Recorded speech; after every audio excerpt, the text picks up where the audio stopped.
a group of pigs, not to a specific gender. Okay?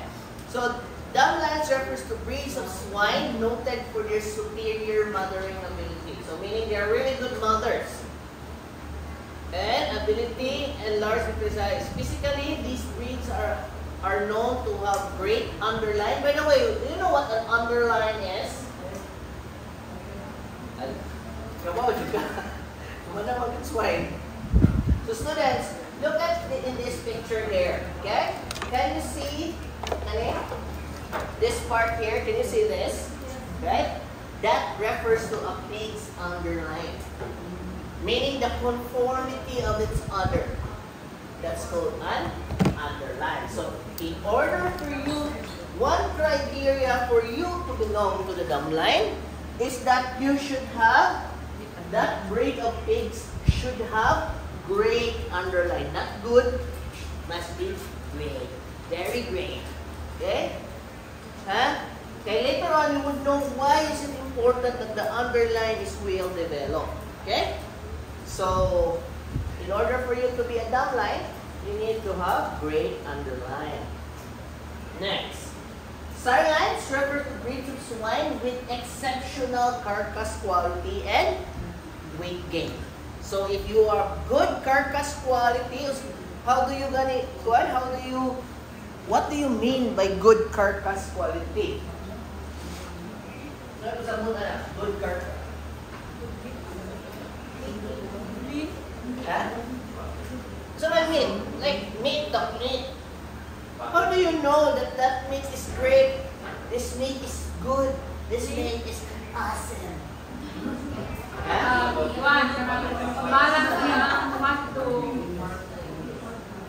So, dapat there should be superior marbling.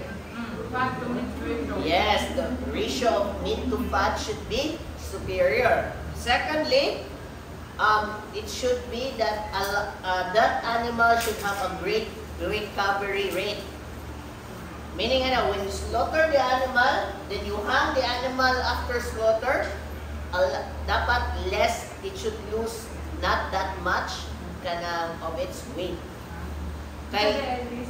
When you hang a good animal, such as a pig, the water inside the cells of the pig will start to go with gravity. So that is what you call a drift rate. So, a superior animal, especially when it comes to carcass quality, should have less drift rate. Meaning, a lot of that weight should be considered meat, not water. Okay? So, in order to become part of the sirline, you need to have great carcass quality. And you should also have superior weight gain. How do you measure weight gain? ADG. You need to measure using ADG, your average daily gain. Do you know how to get the average daily gain? So, total weight divided by total number of production days. So, total weight, you convert it into grams, total weight in grams divided by total production days.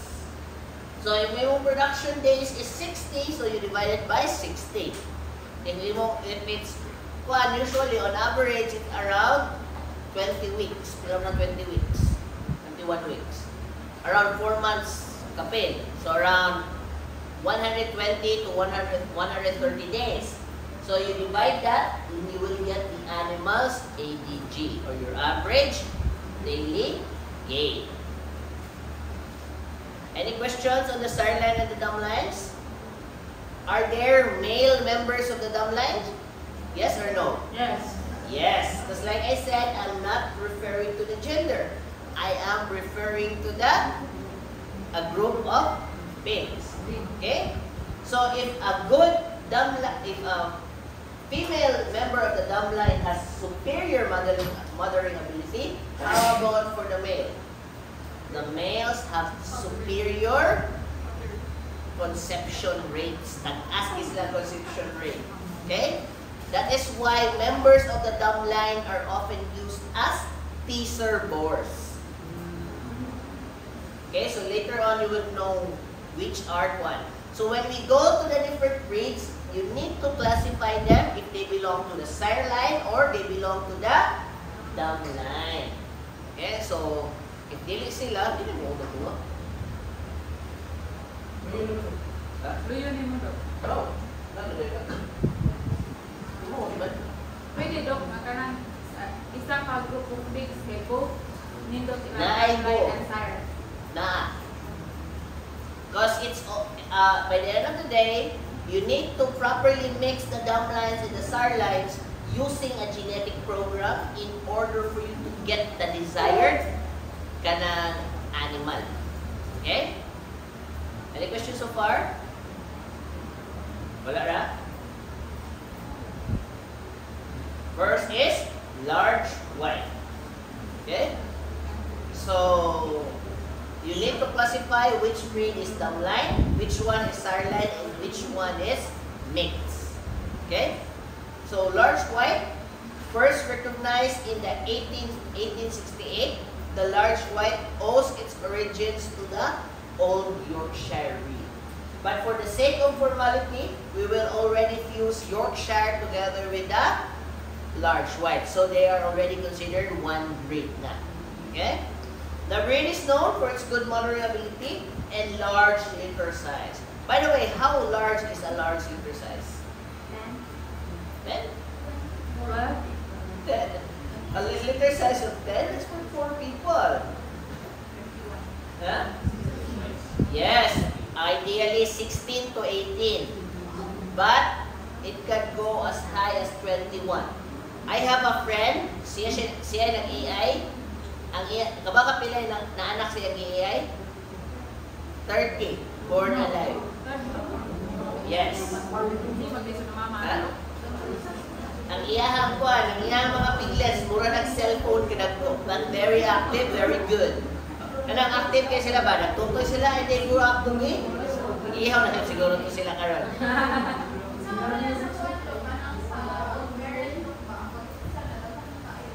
Later on, you will know maneuvers to manage inanakadagko na litter sizes, ha? Magdepende pa rin sa pag-ihay, Dok. Yes, factor na sa AI, genetics. Like I said, it is a culmination of a lot of studying and training. Okay? You don't like AI, chamba-chamba lang, 30. That doesn't happen that way. It is a combination of a lot of things. Okay? So later on, the new question, you will learn shunting and fostering later on. Huh? So, tuluan mo na later. Okay.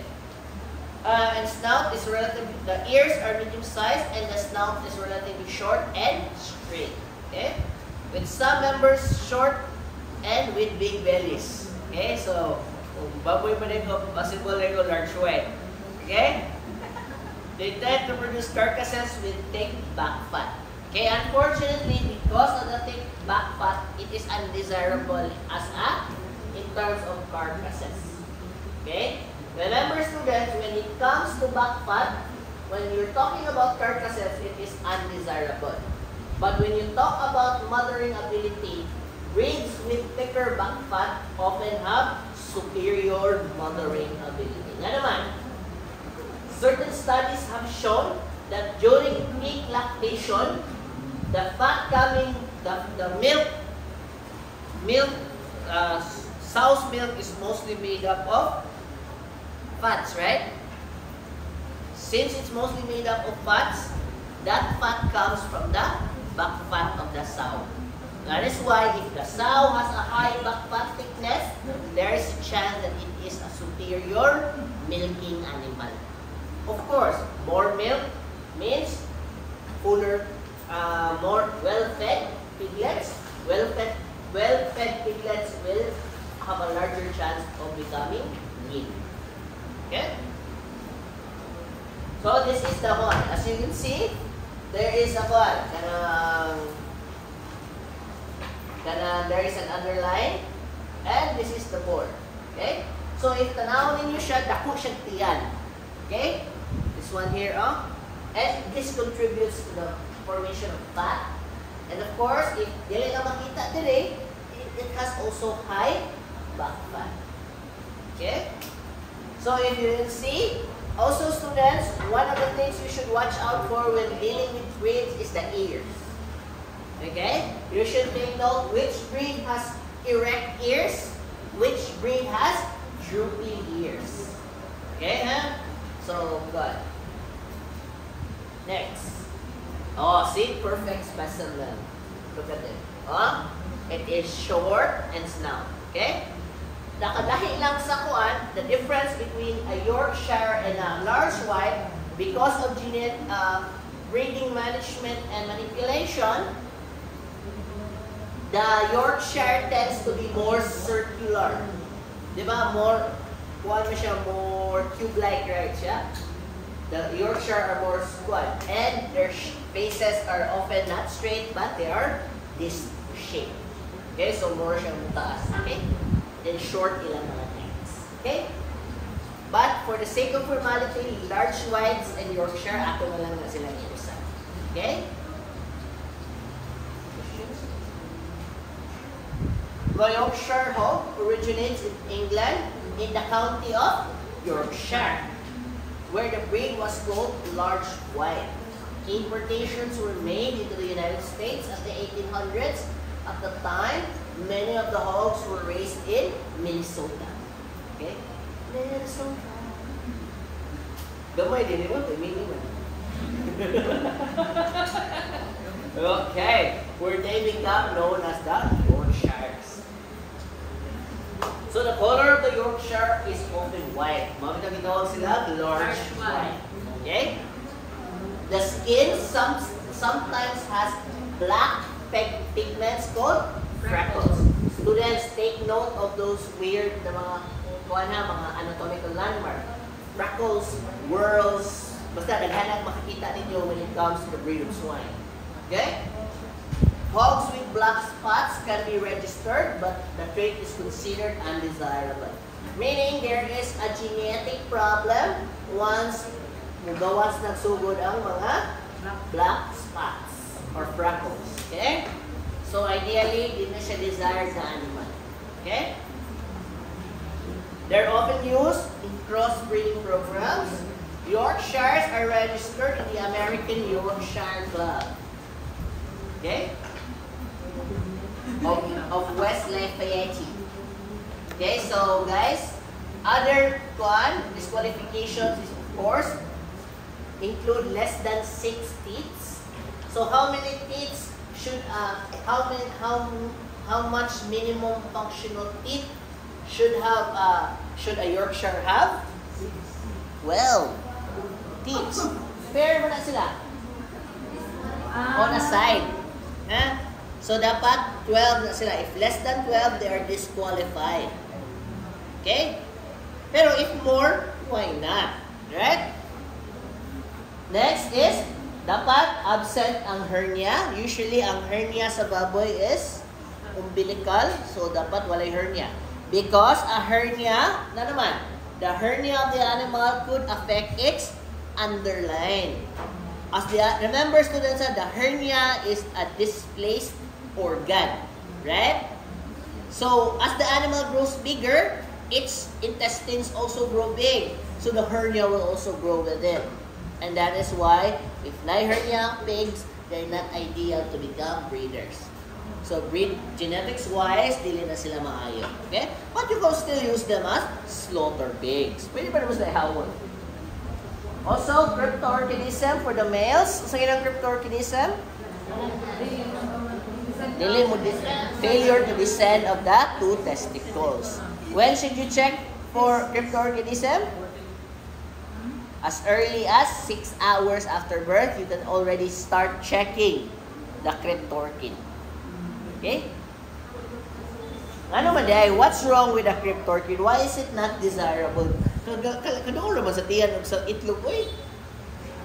Because students, when you are a cryptorchid, your testicle is exposed to to the abdominal heat or the heat of the body.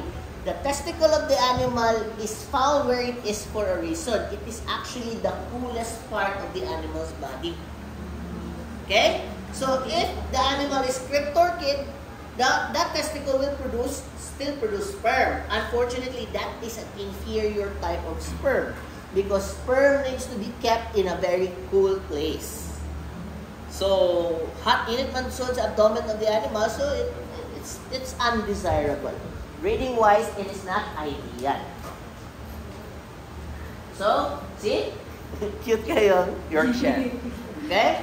So, like I said, it's more on circular ang yung lawas. Just like the large white, but it is more circular. And the shape, the face is more disc-shaped with erect ears. Okay?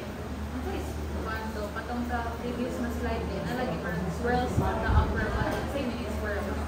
Swirl? Ano? Kanang disqualifications niya daw. Oh. Na ay swirls on the upper third of the body. Kanang swirls. Swirls? Asa ba? Okay? Oo. Kanang disqualifications. Swirls are bundles of hair na murag mo circle. Kanang alimpulo. Mura siya alimpo. Guys, freckles are spots. Swirls are circular hairs that have different color. Not necessarily tanang circular hairs disqualify mo. But if you can notice the circular hair has different color, going dark siya, so disqualify na mo ang baboy. Ha? Sorry, nakalimutan ko sa swirl. So, naman siya. Ha? Next is landrace. Landrace is another white breed of pigs, and they have sometimes bluish markings on the skin. They have droopy ears and have bodies with straight snouts, known for their great mothering ability. Okay? So if the large white and the Yorkshire have more circular big bellies, by the way, talking about meat production, Yorkshires and large whites are ideal for bacon production. They're the ideal bacon animal. Okay? So, if the Yorkshire and large white are more circular builds, circular silang body, the landrace have more elongated body. Tag-as sila og lawas. Okay? Why is that? Because, aside from back fat, a sow that has a long body most likely has a long uterus. Diba? Kung sa ito, uterus, forma sa uterus ang katawan, taas kay siyang horn, right? So, if the animal is longer, there is a chance that the uterus is longer as well. That is why that type of uterus can accommodate more piglets during gestation compared to that of other breeds of pigs. Okay, so tag-as ang silang lawas. And of course, kung tag-as kag lawas, you also have more nipples. Okay, it's anatomy, di ba? Proportion man na tanan. Okay. Landrace, white breed of pigs, they have sometimes bluish markings on the skin and they have droopy ears and have bodies with straight snouts, known for their great mothering ability and leadership. By the way, how do you quantify mothering ability? How do you quantify? Like, it's so easy to say, we need a breed with superior mothering ability. How do you know? So, an animal with great mothering ability has a high winning rate. Meaning, magkasino siya, kanaog lang siya. May winning rate man. Yeah, Joe. Okay. So, when you say large winning rate, is that, how do you get large winning rates? Total of number of piglets win divided by total piglets born alive. Ganun born alive man. Obviously, dili magamit ang mothering ability sa animal, patayan niya ang kuwan. Okay? So, it should be total number of pigs weaned divided by total number of piglets born alive times 100. The higher the number, the greater the mothering ability. Okay? So, kung tanaw ninyo ang breed for mothering ability, so, bati bubo siya o winning rate. Okay? Landrace originated in Denmark. Okay? In some books, they would say that the native breeds to different nations, especially European nations, are called landrace.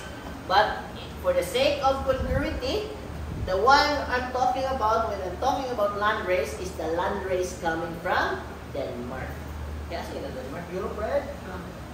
Okay. So originated in Denmark in 1934. The first landrace hogs were imported into the United States for experimental purposes by the U.S. Department of Agriculture. Ana kanindot ang agriculture sa U.S. They're constantly experimenting, creating new breeds to help their farmers. Kita? Tanda. Okay? Kalmadura. Okay? But don't worry, wala man doon tayo inani, but we have private genetic companies. That's one of the quads sa swine is na yung mga genetic companies that gives superior breeds. Mas nindot sila breed compared to kanang mga government na quad. Ang nakabatay lang sila, of course, they're private, they are expensive. Okay? Ang usa ka boar nako is 1 million pesos. Okay? Pero nindot kayo siya na boar do, gana, wala ang boar sa Excelsior, no? Gana, takong iglawas do. Kaya ko lagi ka ba? Kuha sila ka na, insecure si Doc Phil, mas macho pa ang baboy niya. Yes.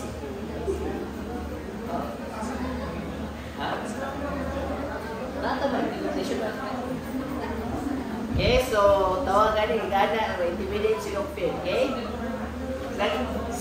Sige lang eh. Although ako sa naglawas, gawin kang utok mga bata. So, okay. So landrace were imported in the United States for experimental purposes and Department of Agriculture during 1954 and 1970s. So mas recent sila na breed compared to the large one that occurred during the 1800s.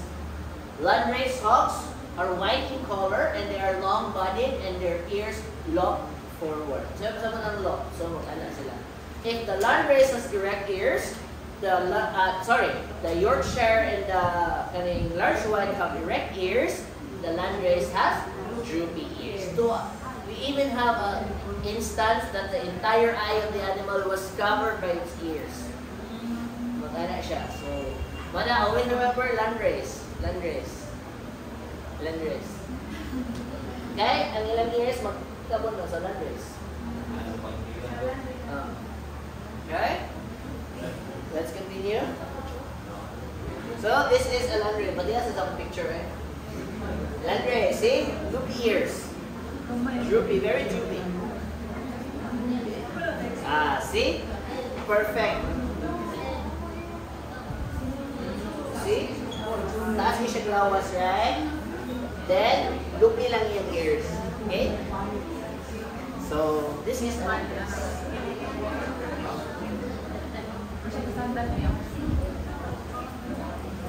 Next is missions. Butong na lang tayo mission na. Okay? So, oras na ito.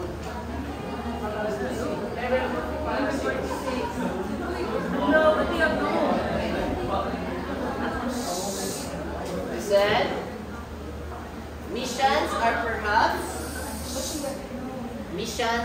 perhaps the pigs that are most prolific breeds of pigs in the world. They're often called the piglet factory. Okay, later on you will know why. They reach puberty at around 2.5 to 3 months old. Usually, mag-puberty ang other breeds at around 23 to 26 weeks old. So around 5 months old, right? Missions can become during 2.5 to 3 months old sila. Okay? Of age. They also achieve high embryo survival rate, meaning a lot of the conceived embryos become piglets. Sometimes mga students, especially in daily ideal conditions during pregnancy, some of the embryos will die and become reabsorbed. Okay? achieve high embryo survival rates with a large litter size of 15 to 16 pigs. It is quite common to have 2 litters per year. Third and later varieties of this breed had 17 born alive. This is what siya kana unmodified pa ni sila na mga missions. So, lately, ang mga missions na nasa 24, 25 na average. Yes. Daghan siya kayo. Okay? Third, their 240-day weight is around 170 pounds with an ADG of 0.75 pounds per day. Imagine na, inana sila ka, pas-pas mo lang. Okay? So, this is the mission. Isang ka ng panit sa lechon, no? May baboy na nagpanit.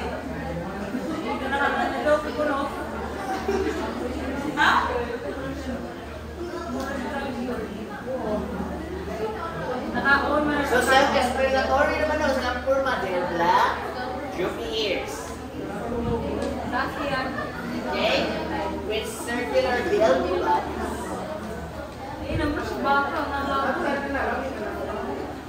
By the way, students, missions, so may downside sa missions. Usog sila managhan. Unfortunately, they have very high fat formation. So, undesirable ang ilang carcass. Remember what I said? That there is a correlation between back fat and milk production. They're so fat because their milk production is superior. Okay? So, they belong to the dam lines. Okay? By the way, students, aside from back fat nila is very thick, they're also commonly used for lard production. Lard. Before the advent of seed oils, coconut oil, canola oil, oil, they often rely on missions to produce the oil that they desired or needed. Okay? So, sabihin na lang, ba mo saan magkag-oil sa baboy? Napuksan. Hindi na napamukalan. Nadumuro na din so. Napuksan. Pakupsan. So, nakaon sa pinapusan na yun? Niyak kayo. Ano sa nadawan so? Baby, ano niya? Naghan mo kami siya. Then, students, remember, listen. Aside from large production and high litter sizes, the male versions of these animals are great for making teaser bores. In short, of all the pigs, the most handsome pigs are Missions. No joke to. Unsa sila kamayo mo, teaser bore, that we imported the Mission breed just to become teaser bore sa among farm. Namin among mga teaser bore, mga Mission. They're like the Piolos and the Derek Ramsey of the pig world.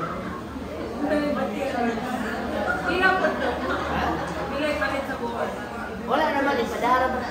Ito sila, ito sila ka na huyog sa information. So, puro lang makapin. Pero himuot ko sila teaser bore mo na mag-breed yun nila pila ka mo every year just to become teaser bores. Okay? Ha?